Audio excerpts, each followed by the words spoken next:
Selamat datang ke penjelasan visual kita hari ini. Okey, hari ini kita akan mulakan satu perjalanan yang saya rasa sangat epik dan mendalam. Kita akan membongkar tema-tema utama di dalam Juz 29 Al-Quran yang kita semua lebih kenali sebagai Juz Tabarak. Tapi kita tak akan tengok secara permukaan je. Kita akan selami teks ini melalui lensa karya agung Tafsir Ibnu Kathir. Sebenarnya, surah-surah yang majoritinya diturunkan di Mekah ini adalah asas akidah yang sangat kukuh. Ia bukan sekadar teks purba tau. Ia adalah satu bentuk kesedaran kosmik tentang kekuasaan mutlak Tuhan, beratnya memikul wahyu dan hakikat realiti alam gaib yang mata kasar kita tak boleh nampak. Anda dah sedia? Jom kita mula. Okey, jom kita terus selami topik ini dengan satu cabaran yang sangat berani dan langsung daripada surah Al-Mulk. Lihatlah ke langit. Bolehkah anda mencari sebarang kecacatan? Ibnu Kathir dalam tafsirnya sangat menekankan persoalan ini. Dan jujur cakap, ini bukannya soalan retorik biasa. Ia adalah satu jemputan terus kepada kita, manusia, untuk betul-betul perhatikan alam semesta ni. Bila kita dongak ke atas, tengok bintang-bintang, galaksi yang luas dan ketepatan sistem suria kita sebenarnya sedang melihat bukti kewujudan pencipta yang memang tak boleh disangka lagi. Kesempurnaan yang kita nampak tu secara automatik menetapkan otoriti kosmik Tuhan yang langsung tiada cacat cela. Jadi, ini membawa kita kepada fasa pertama penjelasan kita, kuasa makro yang memfokuskan kepada kekuasaan mutlak Allah. Ayat-ayat awal dalam juzuk ini disusun dengan satu rentak yang sangat agung. Ia meletakkan satu hakikat besar bahawa Allah memegang kekuasaan tertinggi ke atas setiap sudut alam semesta ni. Ini termasuklah urusan hidup dan mati yang diciptakan semata-mata untuk menguji siapa dalam kalangan kita yang paling baik amalannya. Semuanya dari galaksi yang paling gergasi sampailah ke nafas yang anda tarik sekarang ni berada di bawah kawalan mutlaknya. Tapi ada satu benda yang sangat menarik. Macam mana kekuasaan berskala kosmik ni boleh berkait langsung dengan kehidupan pribadi anda.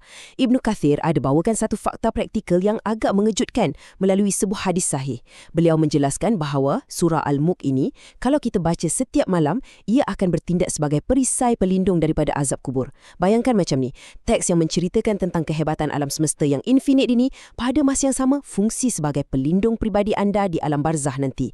Ia menggabungkan kebesaran Tuhan dengan belas kasihannya secara langsung kepada kita. Tapi kejap, mari kita tukar fokus secara drastik.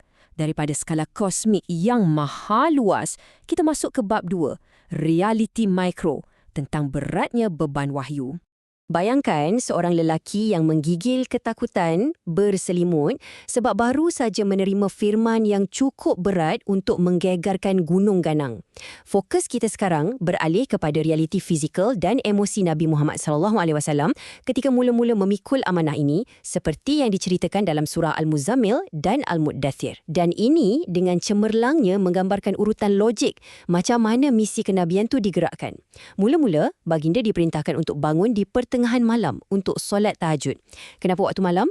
Ibnu Kathir jelaskan, ini adalah fasa membina kekuatan rohani yang wajib ada sebelum nak pikul kata-kata Al-Quran yang sangat berat tu. Selepas rohani dah cukup kuat, barulah baginda diseru untuk bangun dari tempat tidur. Ini mewakili tindakan.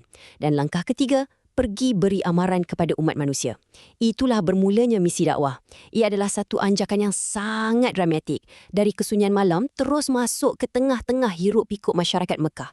Sudah tentu, bila baginda mula bawa mesej ni, penolakan mula berlaku.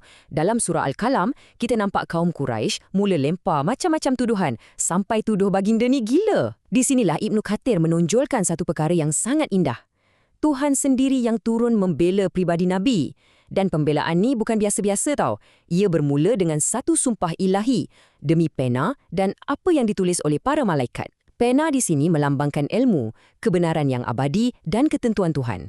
Jadi, segala tuduhan gila dari kaum Quraisy tu secara automatik hancur berkecai bila berdepan dengan berat dan kekalnya janji yang dah tertulis di Lauh Mahfuz. Seterusnya, rentak kita makin laju untuk bab 3, penamat pasti, di mana kita akan meneroka realiti hari kiamat. Surah-surah dalam bahagian ini tak lagi cuma sembang tentang keajaiban penciptaan, tapi ia bawa kita kepada kemusnahan dan pembongkaran total sistem alam semesta ini. Ia adalah satu penamat yang memang kita tak boleh lari, di mana semua orang akan dihadapkan ke pengadilan tertinggi. Kat sini, Ibnu Kathir bagi kita satu perbandingan yang sangat kontras, terutamanya melalui surah Al-Haqqah dan Al-Insan. Di satu pihak, ada ganjaran istimewa untuk golongan yang soleh. Quran gambarkan dengan sangat detail pakaian sutera yang cantik, minuman suci dan rasa bangga yang teramat sangat bila terima buku amalan di tangan kanan. Tapi, di pihak yang satu lagi, kemusnahan mutlak. Mereka yang menolak kebenaran akan lalui nasib tragis macam kaum Ad yang disapu ribut dahsyat atau kaum Samud dan terima buku amalan dari sebelah kiri dengan penuh kehinaan. Kontras visual ni memang direka khusus untuk menggoncang jiwa kita bila membacanya. Jadi, poin yang paling penting kat sini ialah kebangkitan semula tu bukannya satu konsep metafora rohani je. Tak. Bila kita baca ulasan Ibnu Kathir tentang surah Al-Qiyamah, beliau sangat tekankan janji Allah bahawa kebangkitan semula manusia adalah satu acara fizikal yang pasti akan berlaku. Allah berkuasa penuh nak susun balik setiap tulang-tulang kita. Malah, ini yang paling hebat, sampai ke hujung cap jari kita pun dia boleh bentukkan semula dengan sempurna. Ini satu amaran keras kepada musyrikin Mekah pada waktu tu dan pastinya untuk kita hari ini. Bahawa tubuh fizikal yang kita guna untuk buat macam-macam benda ni, jasad yang sama jugalah yang akan dipertanggungjawabkan nanti. Sekarang, mari kita perlahankan sedikit rentak untuk fasa terakhir kita, bab 4, Alam Gaib dan Ketabahan Abadi. Okey, cuba tengok nombor kat depannya sekejap. 950. Ini bukan harga barang atau jarak perjalanan tau. Ibnu Kathir menghuraikan dalam surah Nuh bahawa ini adalah jumlah tahun Nabi Nuh berdakwah kepada kaumnya. Maksud saya, cuba bayangkan tahap kesabaran yang beliau ada. Beliau berdakwah siang dan malam secara terang-terangan kat luar dan memujuk secara rahsia. Tapi kaumnya tetap degil tak nak dengar. Nombor 950 ni diletakkan dalam Quran bukan setakat nak bagi fakta sejarah, tapi ia adalah penanda aras utama tentang erti sebenar usaha yang berterusan tanpa rasa putus asa, tak kira betapa mengecewakannya respons yang kita dapat. Sekarang, apa yang betul-betul menarik kat sini ialah bagaimana Al-Quran menembusi sempadan manusia itu sendiri. Dalam surah Al-Jin, Ibnu Kathir ada ceritakan satu peristiwa yang sangat mistik di Lembah Nakhlah. Masa tu Nabi SAW sedang khusyuk membaca Al-Quran dalam solatnya dan sekumpulan jin secara kebetulan lalu kat situ. Mereka tiba-tiba berhenti, diam dan dengar bacaan tu. Mereka sangat terpegun dengan kebenaran ayat-ayat Al-Quran sampaikan mereka terus balik dan beri peringatan pula kepada kaum mereka sendiri. Benda ni buktikan satu perkara yang sangat besar. Mesej Islam dan keagungan Al-Quran ni sebenarnya mempunyai kuasa yang melangkaui dimensi alam yang kita nampak, merangkumi seluruh manusia dan juga jin. Kita dah lihat kehebatan galaksi, kita dah rasa sikit betapa beratnya wahyu yang dipikul Nabi kita dah saksikan kesabaran luar biasa 950 tahun Nabi Nuh dan kita juga dengar macam mana golongan jin pun boleh tunduk pada kebenaran.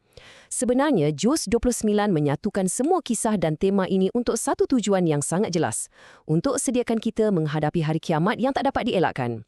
Jadi, selepas kita faham semua bukti dan amaran melalui penjelasan visual ini, ia tinggalkan kita dengan satu persoalan yang sangat peribadi. Tanya diri sendiri, apabila tiba masanya nanti, di tangan manakah buku catatan amal anda akan diserahkan? Fikir-fikirkanlah dan teruskan pencarian ilmu anda. Terima kasih banyak-banyak sebab luangkan masa bersama saya dalam perjalanan ini hari ini.